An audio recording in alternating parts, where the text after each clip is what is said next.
What's going on, y'all? Welcome back to another episode of the Struggle to Strength podcast, your source for real life application on how to turn your struggles into strengths in all things mind, muscle, and money.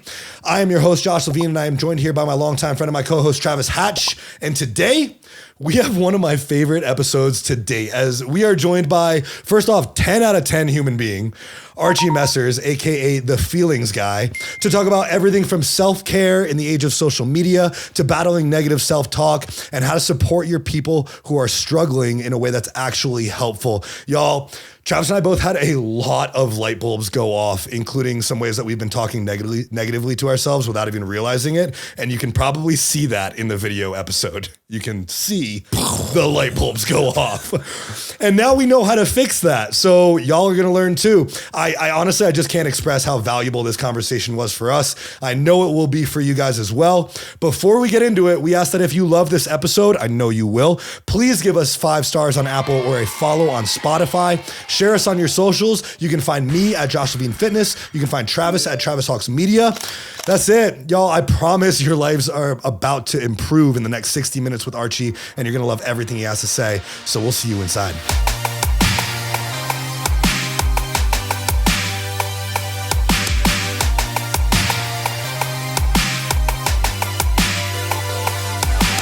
Paid somebody $100 to come turn my dishwasher off and on again. I felt so stupid. I love it. Oh my God. I mean, I don't love it. You lost money, but it's funny today. Oh, it's funny now. Now it's a joke. The $100, I'll live. Oh my God. Well, Archie, it's awesome to have you on. This Guestio thing's pretty cool. Yeah. So y'all on Matchmaker? You doing the Matchmaker thing? No. What is that? Oh, you know that? Come on, boys. So we're gonna learn. It's not that Matchmaker, by the way, because I forgot to tell my husband, and he was like, "Why are you a Matchmaker?" And I was like, "Boo, I ain't got no time for sex. We got a child. Please calm down." But totally a straight boy made it up, because there's no way a gay man would ever put like Matchmaker as a podcast guest, but it's like a podcast guest host matching service. Oh, wow. And he's out of London. And it's different than Guestio. I think the quality sometimes is a little hit or miss. But listen, I love Matchmaker because I entered their ultimate podcast kit, $2,000 kit, and won. No way. All of this That's stuff. where all this is from? Yeah, I won this. So listen, Matchmaker, go check it out. I won all the things. So, oh man. Yeah. They get free promo for life now. I mean, that's please, amazing. Child. Yeah. Guestio, I think it's really cool. I did a podcast masterclass with Travis Chappell. Oh, yeah. And so that's how I got connected to Guestio. I think it's really cool, except that you get like reminders over and over. That's so annoying. Yeah. I told him, I was like, Travis, you're going to turn people away. And he was like, okay, we'll fix the code. Well, it's pretty awesome. It worked out well. And I mean, I know Travis found you, but I read your story and I couldn't help but resonate with it. It's pretty amazing. So I'm really excited to learn more about it. I'm fascinated by people who have been through similar things that I have. And I think a lot of our listeners would really benefit from it. I mean, the whole premise of our podcast is essentially our story. Right. And it sounds like I just read the title and I was like, yep, let's go. Yeah, that's me. Yep. So yeah, I think it'll be really valuable to have you on. Before we get into it though, I mean, you have quite the resume. So I'd like to give you the floor and allow you to introduce yourself and tell our listeners a little bit about you, who you are and what you do. Yeah. So today I am a mental health educator, a professional speaker, and I have become somewhat of a feelings expert.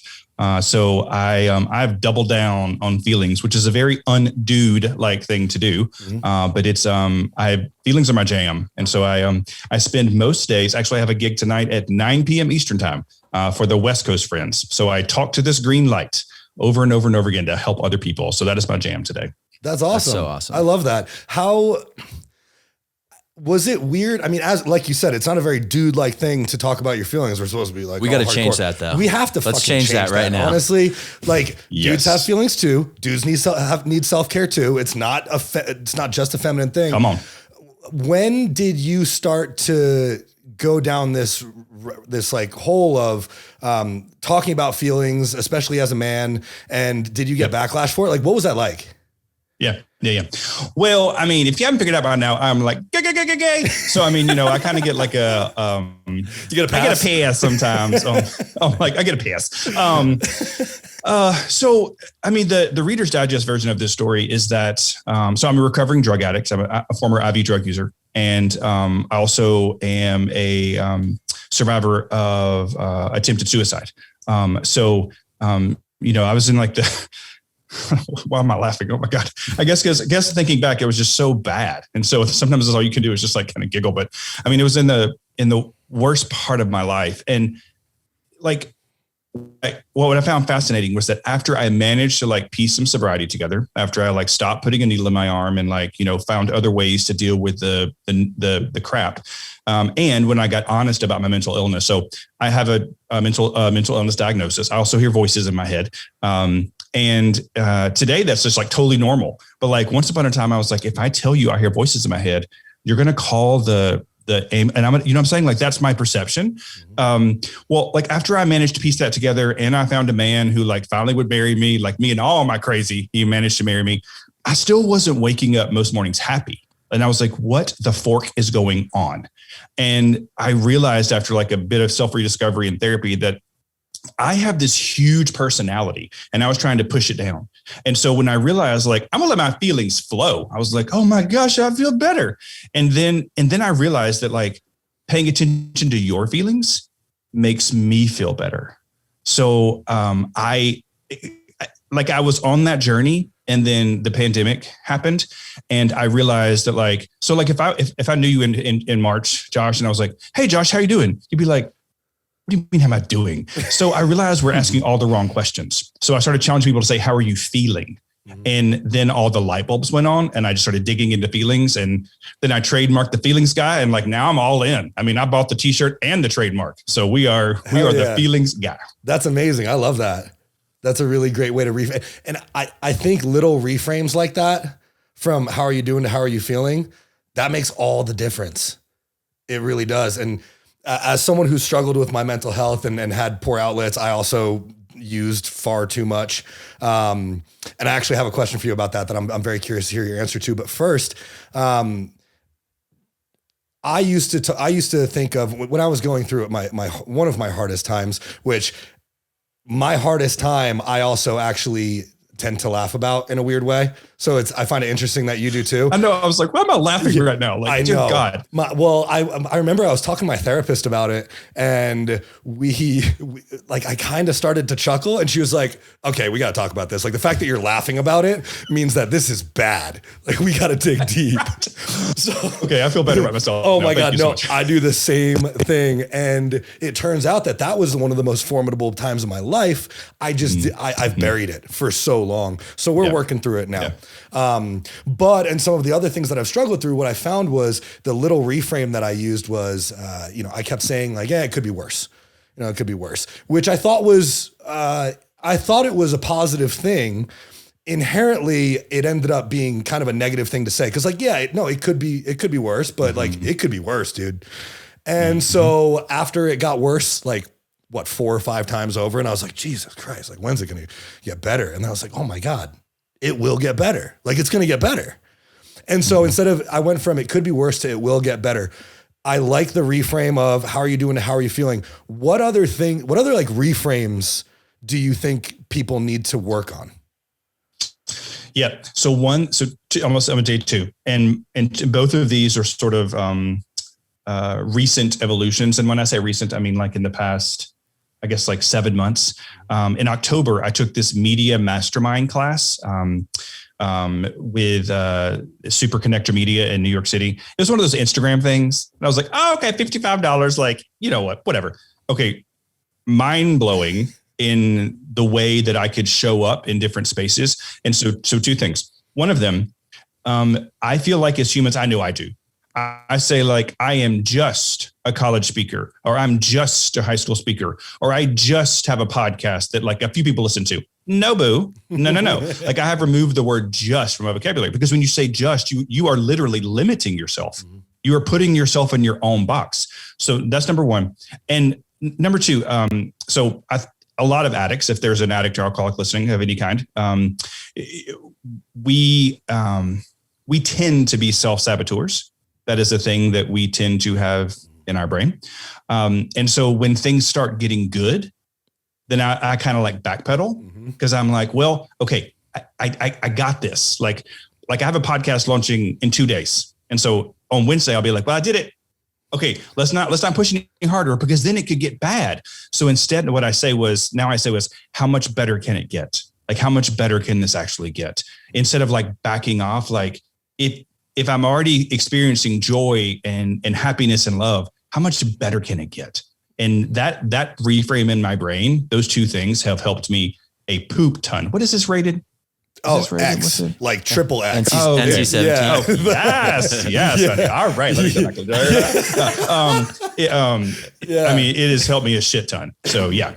That's amazing. I like that. I think that's valuable. And that probably allows you to continue to push deeper without the fear of falling back or the fear of failing or like leaning into your feelings.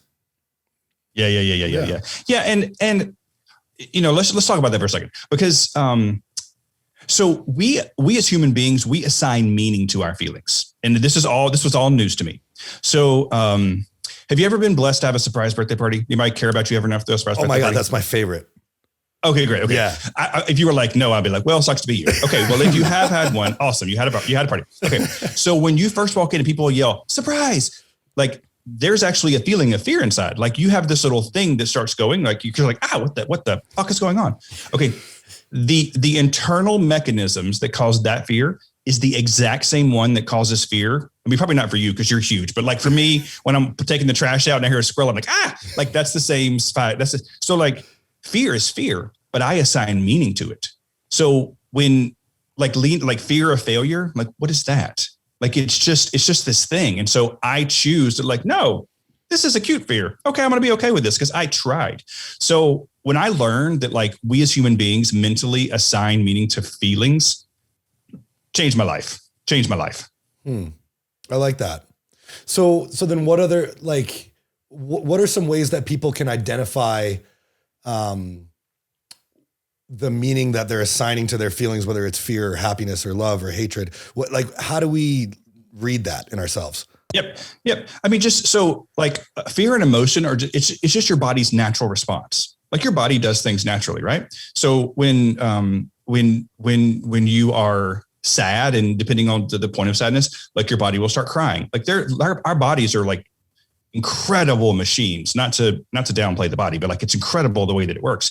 So when something starts coming up, just notice it. You're like, why am I feeling that? And like in the beginning, I actually like stopped and talked out loud to myself. I mean, like that's so I could learn what I was like, okay, great. And the reason you do that is because your brain hears you. So your brain hears what you say to yourself and you're like, I am a fucking idiot. Your brain hears that. So then your brain's like, well, yep, I'm an idiot. So when things start coming up, literally just kind of stop and go, interesting. And then move on. And so for me personally, when like Boo, I'm scared about this podcast. Like this is new for me. And although y'all can tell I'm not the slightest bit shy, but like when you put something out into the world, like this putting it out to the world, and like it could be like a colossal failure. And like, so what? But when that starts coming up, I just have to like move. Thank you, fear. Sit right over here. I'm gonna drive today because it can be it can consume you if you let it. So I've just learned not to let it. Mm-hmm. I think that's valuable. I think it's valuable. We talk about this a lot, to think about the way that you're talking to yourself. And like, would you let someone else talk to you that way? Mm-hmm. Hell no. Preach, Boo. Hell no. Preach. Be nice to yourself. I do that same thing too. Like because I get like the same feelings, I'll stop and talk out loud to myself. Like I'll like literally talk through the feelings with myself. I'll like walk around outside and like talk to myself. It probably looks strange, but it's one of the only things that helps me when I start to feel overwhelmed. I'm like, okay, all right.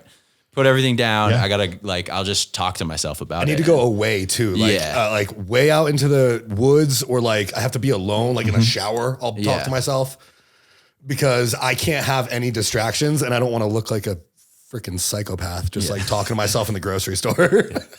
Okay, mister. Let's not stare. Let's good now. Like but see, that's also the thing. Like, why can't it just be normal? Like, I know that it's not. Like, and I wouldn't do it either. I wouldn't be I try not to go to Walmart, but like, I wouldn't be at Target. It is I think it is. Yeah, I think but it is normal. People just think it's weird. It is normal. People just think it's weird. Well, okay, yeah.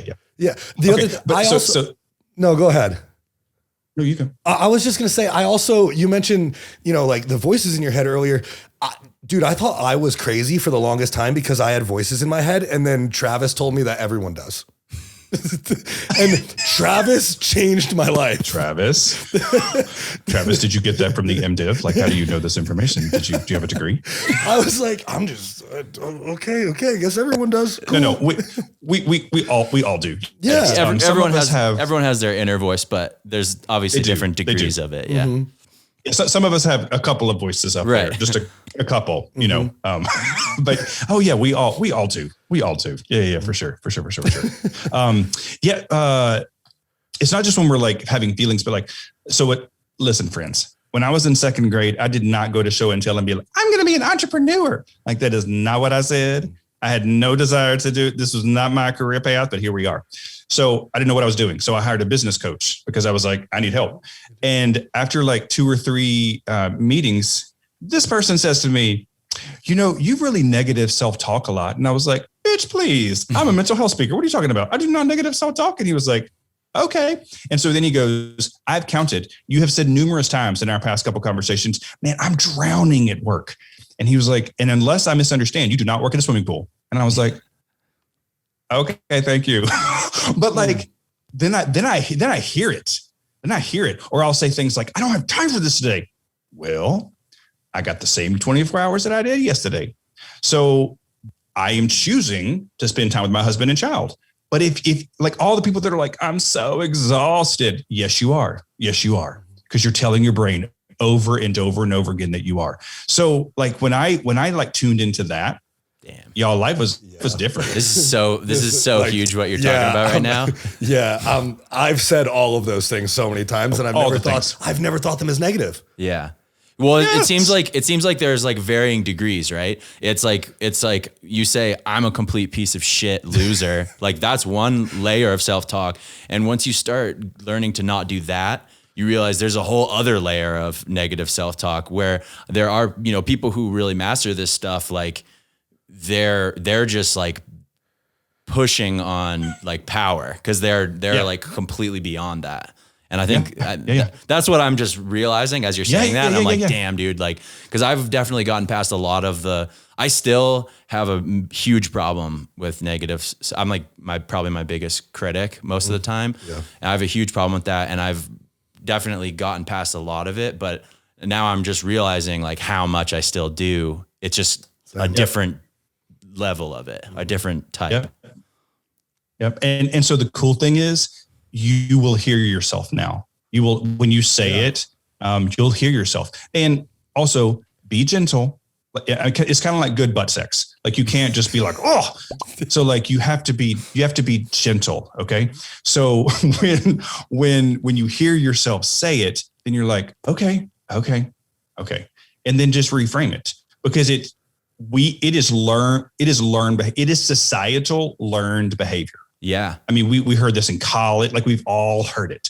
So it's one of my favorite things to talk to people about because I just feel like light bulbs going everywhere that we are used to. Like when it's like, fuck my life, I'm such an idiot. Like, okay, we know that's like, to your point, Travis, that's negative. That's like negative. Yeah, bad. but I do that. Other stuff. Well, I mean, I do too. Well, I try not to anymore, but Yeah, no, I'm super like trying not to, but yeah, Yeah. I mean, now if I say fuck my life, I'm like, you better bring some lube. Yeah. Like, I try to like at least make it funny. Let's have kiki with my feelings. At least buy me dinner. So yeah, when you hear yourself, give yourself some, what'd you say? I said, at least buy me dinner first. Yeah. So, okay. Pick the restaurant. Be gentle with yourself. And then, it's just like, it's no different than the fact that like, sometimes I think about doing drugs. Of course I do. I'm a drug addict. Like whatever, but when you latch onto it, that's when your body starts getting, and then you just keep doing it. So yeah, be gentle. This sounds kind of like trying to learn how to meditate. When I like, as part of my mental health strategies for just coping with my mental health, I've I've done bouts of meditation. I've tried it on and off a lot of times. I need to get back to it. I actually just bought an acupuncture pad because I found that really helps. Yeah, my friend had me lay on one, and within 30 seconds, I was like, okay, I need this because I can't focus on anything else. But the reason that I bought it was because with the trouble that I have, and I think the trouble that a lot of people have when they're learning to meditate, is thoughts come into your brain and you can't fight them. You recognize them, and then you just try to you try to set them aside. You recognize that they're there and you say, okay, that's cool. And then you go back to your breath or whatever. And that's a really hard thing to do. It sounds similar to what you're explaining is the best way to go about dealing with these negative self-talk. It's just recognize it. Be nice to it. Yeah. And listen, let me tell you, y'all, I tried the meditation thing. Dude, it's hard. I mean, dude, one time I tried to get all relaxed and I almost took a dump on myself. So like, I was like, maybe I should not be trying this. But I will say, so I participated in a 12-step program. I hope you can't hear my dog snoring. If you can, no. It's just real life. But what are you going to do? The time one of my sponsors later in life, he would have me do this exercise where in the morning I would just sit quietly and just let the thoughts come. And I thought that was a great way to like ease into meditation, like not actually trying to meditate, just sit and like put the timer on your phone at 5 minutes and just let your thoughts run. And eventually it's kind of like a mind fuck, because after a while the thoughts stopped running. And I was like, this man has got me to meditate and didn't even say the word. How annoying is this? Awesome. I just try to sit quietly. I can't meditate. That's not my thing. Well, and I think a huge part of meditation is what most people say. They're like,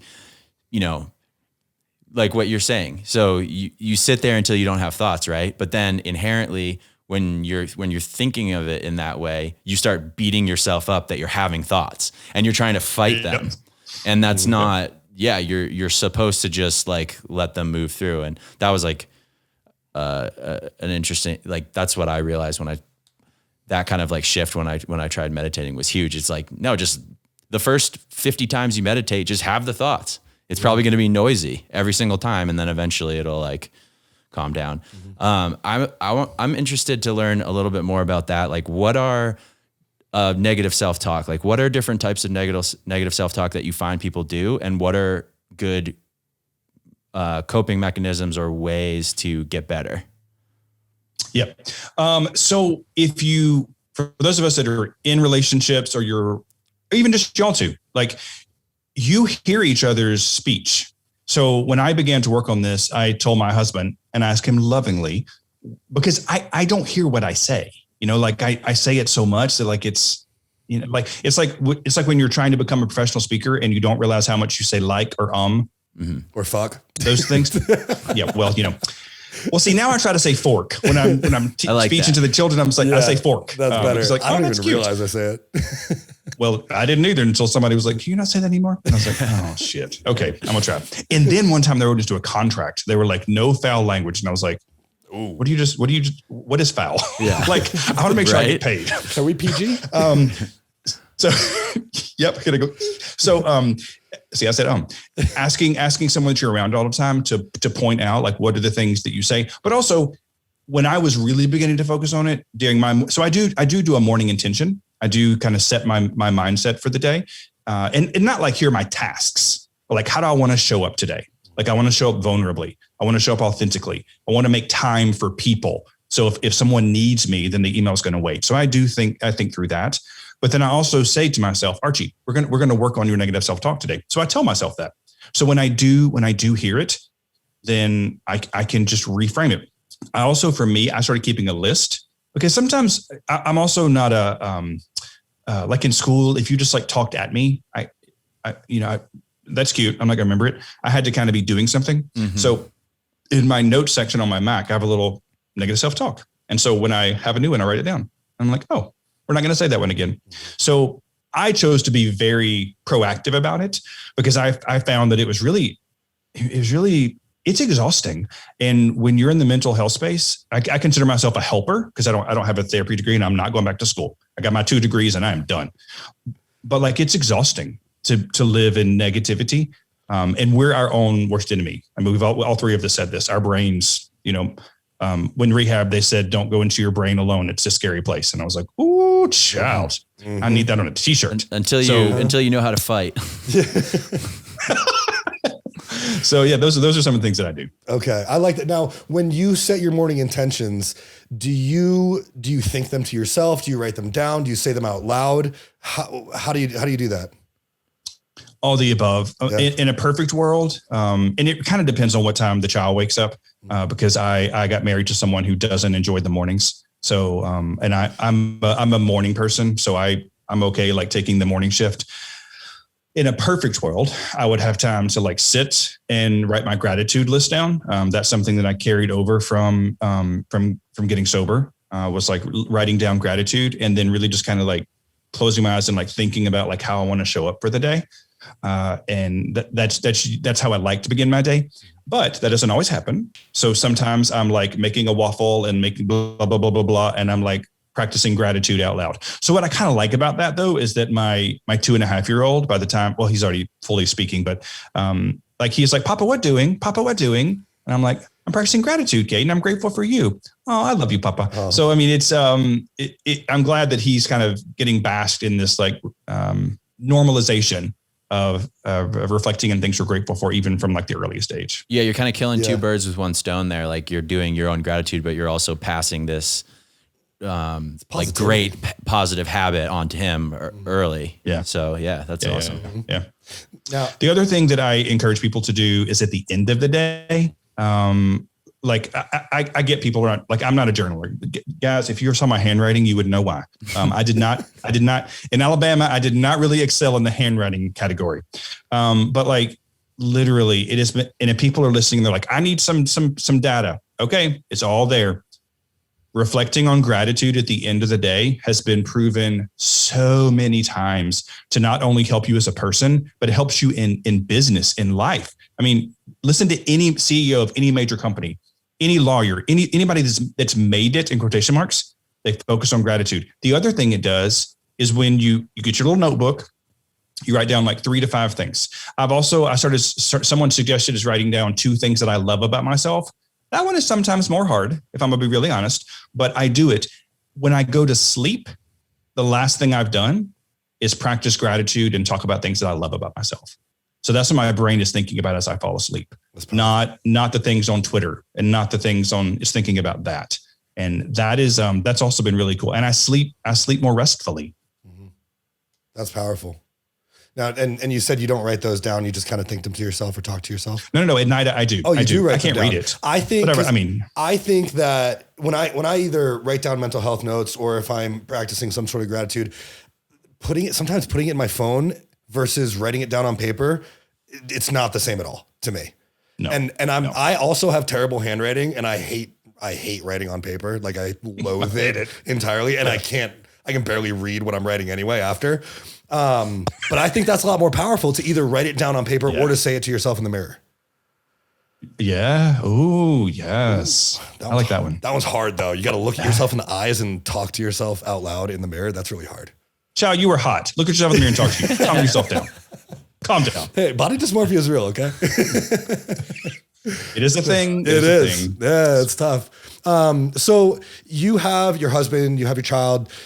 How do you think you support each other, and how can you support other people who are going through either a mental health struggle or something with addiction or any sort of struggle that they might be going through? How do you support them in a way that's healthy? If I think back to when I was really, really at the height of my addiction, and also knowing I had this mental illness, I never heard anyone say the words, I believe you. Like that I couldn't stop. Like that wasn't a thing for me. It wasn't until much later in life that somebody said, I believe you. And actually in my second rehab, which happened later in life when I'd already met my now husband, we weren't married yet. And in the therapy session, when I finally talked about the suicide attempt and I finally talked about the fact that I hear major voices in my head, and my therapist was like, okay. And then she started going to something else. I was like, wait, what? She was like, oh yeah, it's fine. We'll take care of it. It's okay. And I was like, oh my gosh.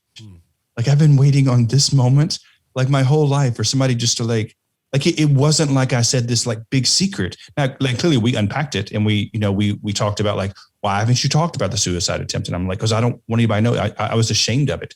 Well, that had power. All of that had power inside of me until I finally like let it go. So my point is, if someone chooses you to be the person that they open up to about a hurt inside, a past trauma, or the fact that, they can't stop drinking, or they can't stop doing drugs, or they have a sex addiction, or they have a, whatever addiction, all they need from you at that moment is love. And okay, I believe you. I'm here. Can I listen?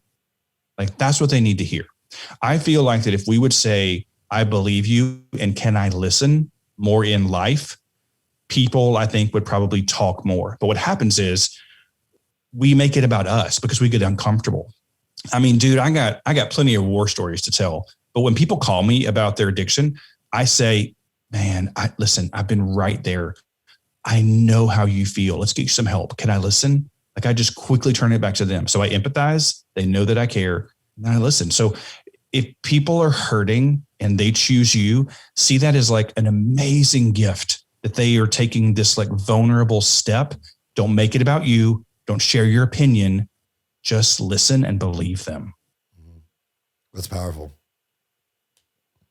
That's very powerful. I feel like a lot of, and I'm not going to shit on men too much right now, but I feel like a lot of men tend to just want to fix things rather than listen. And this kind of goes back to dudes being afraid to talk about their feelings.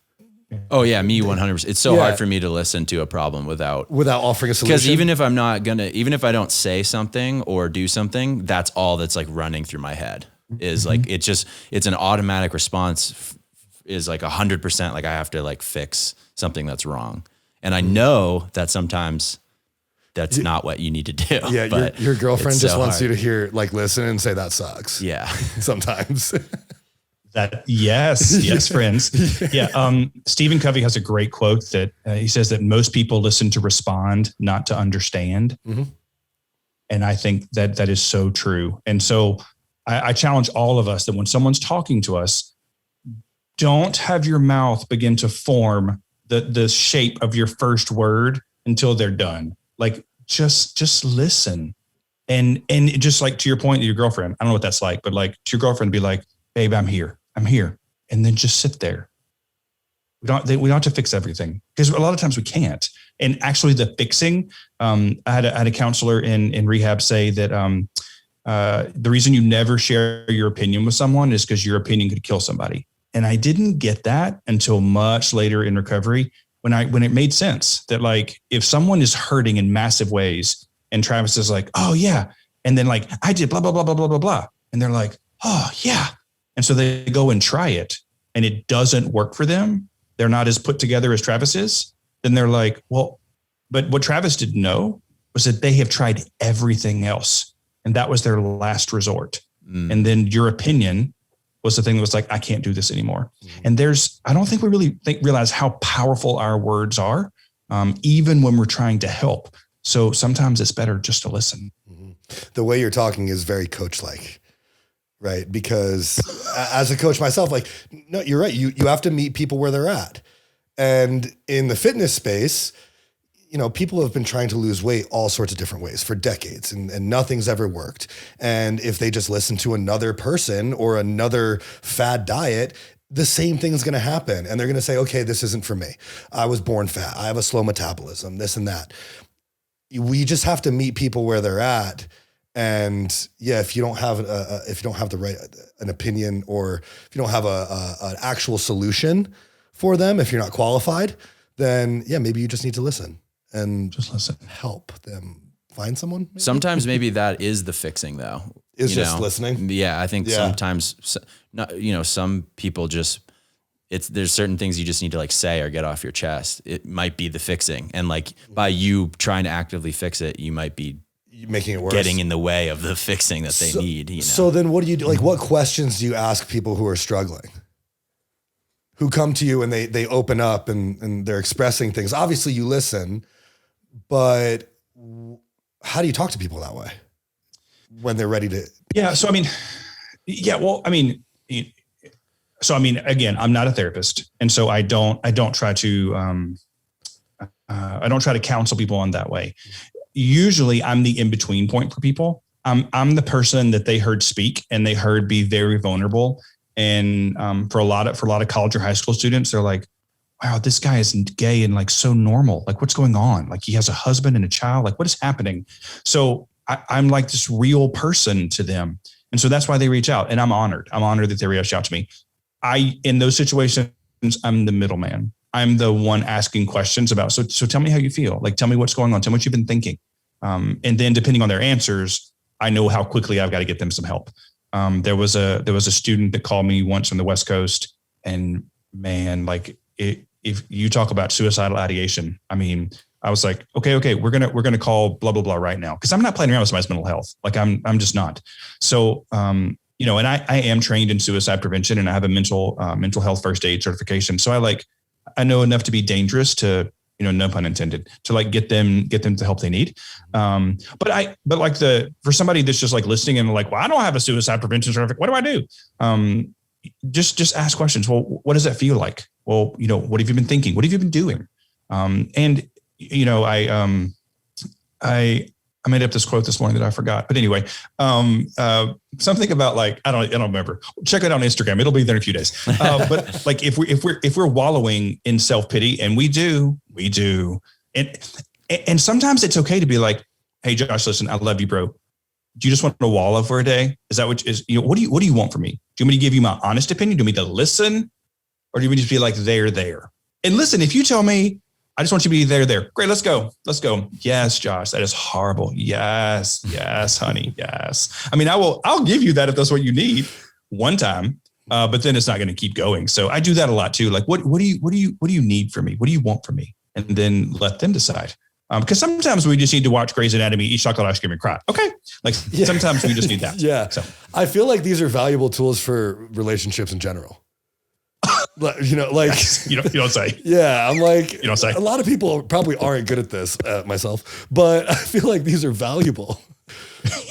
Yeah, probably save a lot. Until your person uses them against you, which my husband does. He'll say something and be like, blah, blah, blah, and he's like, oh, and I'm like, not right now. Yeah, not right now. Yeah, I grew up. My mother was a therapist and my father was a lawyer, so I got used to that. Oh wow. Yeah, it was. Wow. Yeah, it was tough. He was. Wow. Yeah. She understood our feelings and he understood how to communicate. It was. I mean, she's like, let's talk about that. I object. I mean, like, we're not going anywhere, like at all. Oh my God. Something I wanted to ask you about, Travis told me about this and I thought it was awesome. Today's Monday. Today's your self-care day. From your email. Yeah. Travis, are you ratting me out? No, I want to know about this. Like, I want to know what self-care looks like for you, and then what people can do who don't understand how to take care of themselves. Yeah, like how to self-care. What is self-care? Yeah, what is it to start? How do you? Because it sounds awesome. Yeah, it sounds great. I imagine like, and I don't do enough of it because I don't really honestly know what it is. Like, I want a bath with a bath bomb and like a whiskey or something. Come on. That's I mean, by yourself. I wasn't inviting you. I mean, I was. Yeah. Like, do you have, is that yours? I mean, don't tell me you have a good time. Not the whiskey, please. I'd be back in rehab. Yeah. So I'm really glad you asked it. This is a fabulous question, especially for men. Okay. I don't understand why self-care has become this crunchy thing that people in Colorado do. Like, I don't understand how that happened. That's where we are right now. That's where we are. Oh, really? Yeah. Oh, well, there you go. Maybe that's why we do it. Yeah. I didn't do it before I moved. I don't. And that's why I'm very curious. Okay, guys, let's look at the words. What do the words say? Self-care. I mean, it's literally just taking care of yourself. But we have turned it into this, like, I need to get a pedicure and I need to blah, blah, blah. Okay. Self-care for me, Monday is my self-care day. So what that looks like for me is, so I have a Calendly that people can like schedule meetings with me. You can't schedule meetings with me on Monday. So I only take meetings on Monday with, things that I plan or that, hey, we got this open. Okay, great. I'll do this. So number one, I protect my time.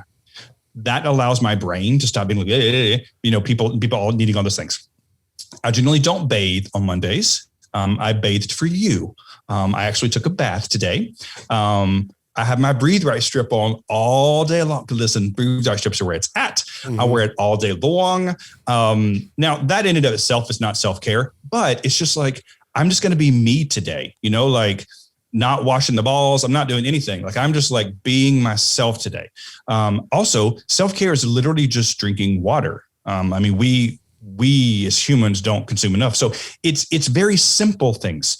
I try not to work all day. I try to go, I'm allergic to the world. So I try not to go outside during this time of the year. But self-care is different things for different people.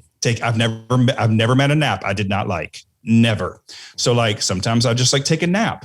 And I was doing my second pod. So I have three, when I'm launching with 3 podcasts, and my second one, his name is Eric Skorzynski, and he has the Preacher Voice podcast. And he was saying that because he listens to stories of assault over and over again, that he puts in his calendar, go get the mail, get up. And so things to do to take care of yourself, because if you're hearing trauma all the time, you got to do things to take care of yourself. Yesterday, I got this book. It's called It's in Your Head.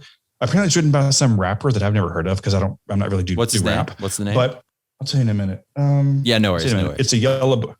I'll send it to you. Not the book. I don't like you that much. Yeah. I'll send you the title of it. Yeah. I just kind of sat in a chair and just read for 15 minutes. So little things, probably Josh, for you, the gym is probably self-care. Huge. Big time. I've never been that guy to pick up heavy things and unless somebody's chasing me, I'm not going to go running. So that's not really my jam. But for people, but during the pandemic, I think we learned that I'm going to stereotype for a second. Heterosexual men have been using the gym as a BandAid. And there's not a dumbbell in the world big enough to fix your feelings. Nope. So if you were using the gym as a Band-Aid, I hope that you realize, because I would talk, they were when is the gym going to open? They're jonesing for the fix. And I'm like, you need to call a therapist, boo. You don't need the gym. So I did notice that at the beginning of the pandemic. I agree. I think a lot of people do use it as Band-Aid. I use it as obviously a mental health outlet. And it's also a form of meditation for me. But I also find that I need to do things like weird, crunchy Colorado things. I like to walk in the grass with my bare feet. That fills me up. That makes me really happy. Snowboarding is a self-care thing for me. My house, when it gets messy, and Travis is going to tell me that my house is never messy, but it's my OCD goes crazy, and it is how anxiety feels. I have to clean my house. So those are things that I know I need to do that other people, minus the walking in grass with bare feet, people are going to be okay, that's weird. But the cleaning your house thing, I think people may not consider that self-care. They're thinking, like you said, of pedicures and manicures and getting your hair cut, which that one I really like too. But things like that. But you're right. It is just taking care of yourself, doing things that keep you alive and healthy. It seems like a self-care day is a weekend, but when you're in your early 20s, every weekend is just, I do whatever the fuck I want. None of the shit because what it becomes is I work all week and then I work on weekends. But if I'm not if your lifestyle isn't working on weekends, you're doing chores or doing stuff for your family or whatever.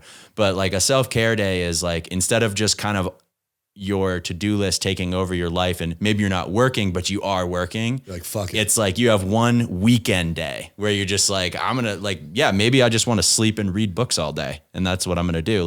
Whatever it is to recharge yourself. Or watch football. I like that. That's your thing. Watch football. Yeah. Or whatever the sports ball thing is that y'all do. Yeah. Watch the sports ball and, and yeah.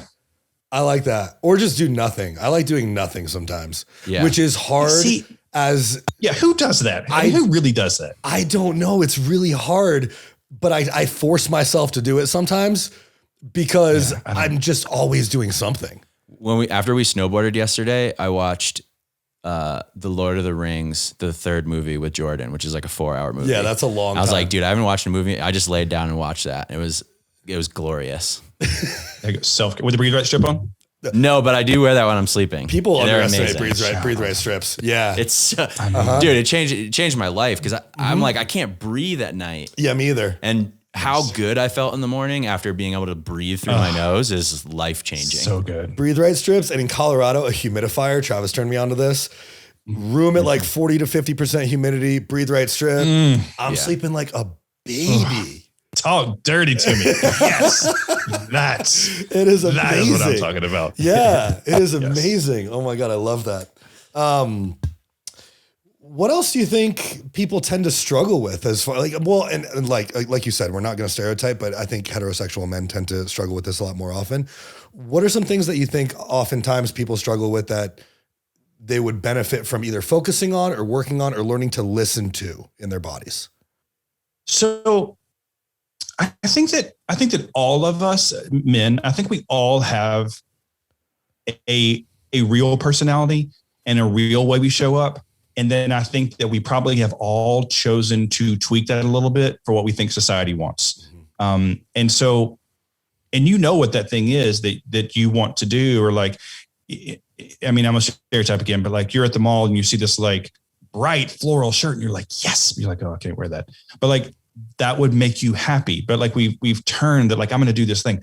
So, and listen, if somebody in like the deep South listen, you're like, bro, I can't wear no flowered shirt to work. Okay. I hear you, boo. So buy it and wear it at home. You know, like who is the person on the inside? Like, who is that person? And why have we all decided to become this other thing? And, you know, taking off the proverbial mask and just being you. And I promise you that whoever fell in love with you, they fell in love with the real you. They didn't fall in love with this because it is not possible to keep up this paper mache mask all the time. They know the real you anyway. So just be that person. And even if that means you just have to be it at home. So I used to be an actor professionally, although it's super fun. It's also mentally draining because you're literally being someone else for like however long the show is. You can't do that 24 hours a day. You can't mentally do that. So just stop. And it's easier said than done, but like stop at home and then stop in the world. Stop doing it online too. Yeah, I think that's huge. what I was just gonna go to. Stop pretending to be something else on social media. We Travis and I talked about this yesterday. People who pretend to be someone on social media and then have to like switch on and off from social media to real life, and you meet them in real life and you're like, wow, you are completely different. That sounds exhausting. And I feel like it happens all the time. I know like everyone probably does it to an extent. We have to stop doing that. Yeah. The whole influencer craze has, there's this wonderful TikTok with this kid like, hey guys, what's up? And this girl sitting in the car, just like dying laughing, like, what are you doing? And he's like, I'm talking to my influencers. And she's like, what are you talking about? I mean, like it is like every time I see it, I just like lose it because it's so authentic that like, you've seen that one. She's like, it's hilarious. It's hilarious. But like, I wish that we would all just see ourselves and just be like, what am I doing? You know, like that just, it like, who wants to see that really? I mean, like, come on, like we've got this inflated idea about ourselves. Like, just be you. Yeah. And I feel like people, they get caught up with the term influencer, which I never want to consider myself an influencer. I think instead of influencing people, if we just focus on impacting people in a positive way, I think that for some way, somehow, I feel like that word takes less like grunginess away from it. Just go out and create impact in a positive way. Yeah, I mean, we're in a situation where we're entrepreneurs, and part of marketing and having an impact and growing your business and doing this is having an online presence, you know, for most businesses. And so I think that's a great point is like, you know, I think a lot of the it's like, what's the message that you want to, what do you want to talk about? You know, who are you? What's your authentic self? And what do you want to learn? And what do you want to educate people on? And then talk about that stuff. And don't worry so much about I don't even know how to describe it, but yeah, that influencer type thing. Yeah. Yeah. And it's, Travis, I think it's a great point. And it's also like, are you really being authentic? And so this happened for me, I guess about 3-4 months ago. I don't know. I lose all track of time in this latest experience called the pandemic. But So as an IV drug user, syringes are triggering for me, and or former IV drug user, sorry. And Cade, our son, his name is Cade. He had a cough, and so he had this like Zarbee's. Do you guys have kids? No. Okay, when you do have kids, Zarbee's. Oh my gosh, it's Zarbee's. like you can give it to them under 2 because you can't give a medicine until they're 2. It's like this. It's basically honey, but it soothes the vocal cords until they stop coughing, right? And so my husband was sitting with Cade, and he was like, "Can you go get some Zarbee's?" And we call it Zaxby's, of course, because that just sounds cooler to us. Because it's like I'm gonna get some chicken, but it's really just getting cough medicine. So I go downstairs and I get the syringe, and as I'm like drawing back the syringe, I get massively triggered, and then I felt like a shithead because, like, even saying it right now, I just feel icky that I'm literally getting cough medicine for my child, and I'm thinking about getting fucked up and all the stuff that happens after that. And so I came upstairs, and like Bill could tell something was wrong, but I mean, like, he was sitting with Kate, and he was like, "Are you okay?" And I was like, I will be. And so I realized in that moment that I challenge people to live authentically. And so I got on Instagram, at Instagram Live, and said, "Here's what just happened. And this is what it's like when you're a recovering drug addict and something like this triggers you. It's like shit on your whole body that like, I never dreamed I'd have a child, and now I have one, and I'm literally giving him cough medicine, and I got triggered." But like people reached out, and they were like, "Thank you for saying that out loud," because no one talks about it. And so to your point, Travis, if you're going to be authentic on social media, then damn it, be authentic. Yeah. Like show up and let people see the ugly, because we got plenty of the pretty, like we got all that. So be the person that shows up like that. Yeah. And I think like, don't worry so much about the outcome, as in don't worry about, all right, I need to sit here and plan out my week of posts. What am I going to say to get the most likes and views and blah, blah, blah, blah, blah. I think it's more like be authentic, put it out there, and like, don't worry about the outcome. Worry about what you're saying.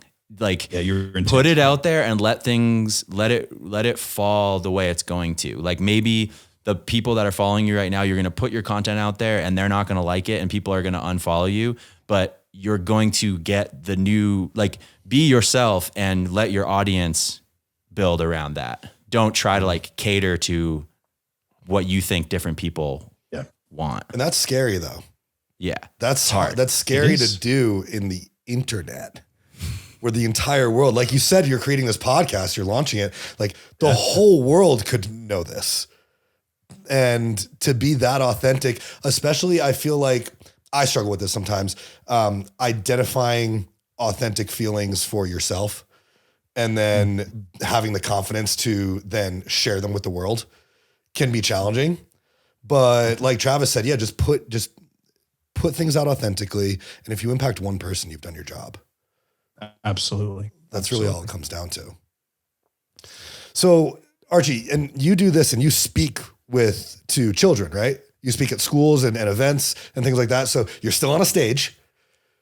What's that like? Well, I mean, I haven't been on stage. Wow. Okay. Because, I'm doing this. You're on an electronic stage, digital stage. Yeah. I once believed that like I was born to perform. I feel like I probably popped out singing and dancing. I'm really talented at it. And when I stopped doing that, I didn't think I would ever find anything that I love as much. And I love this more. And I think the reason why, you can't teach stage presence. Like I can't teach you that. Either you have it or you don't. I can teach you how to read a monitor. I can teach you how to read a teleprompter. I can teach you how to like put a presentation together, but like you either have it or you don't. So I think the fact that I have that bringing into this, and I know how to, react to an audience and engage an audience, but then I bring this like really transparent, vulnerable thing. Like people don't know what hit them, like in a good way.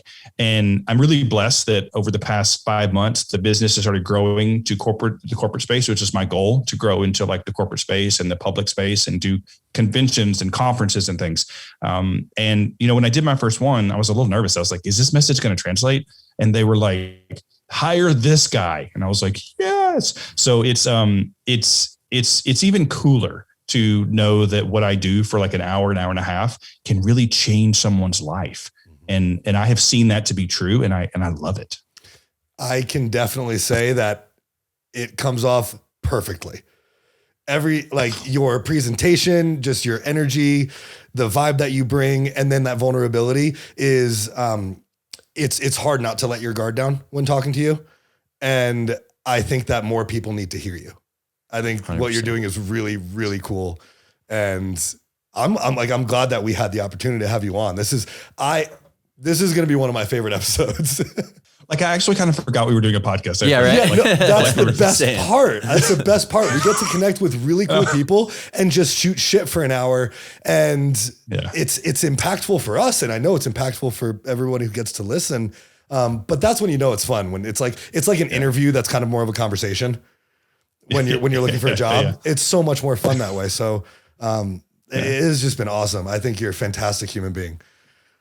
Oh, thanks. It really has been a pleasure. And not just because you're both really good looking. Like, I actually really enjoyed it. I mean, I could have looked at you regardless. We're intellectuals as well. I mean, I know there's like so much substance. The full package. Oh my God. Well, Travis, did you have anything else? I know like you had a bunch of questions. I have so many more questions. I'd love to have you on again because I have like a bunch more stuff that I'd love to talk about, but I think, that's good. Let's give yourself the plug. Where do people find out more about you? Yep. So two places. The easiest probably is just my website, which is archiecares.com. And then if you want to follow me on Instagram, it's just Archie_cares. So pretty easy, pretty consistent. So yeah. Awesome. That's great. Well, everybody who's listening, I highly recommend that you either follow Archie or reach out to him. If you are listening and you would like to learn more about him, obviously go to his socials. Absolutely incredible human. I'm really glad that we had the opportunity to connect. I guess that's it. I mean, we could talk forever, I feel like. So we might just have to have you on again. That might be what we have to do. I would love it. You just name the date and time and I'll be there. Let's do it. Oh my God. So this has been absolutely amazing. So thank you everybody for tuning in to another episode of the Struggle to Strength podcast. This one is really valuable. I'm really going to enjoy listening back to this. I hope you all do too. We will see you next week.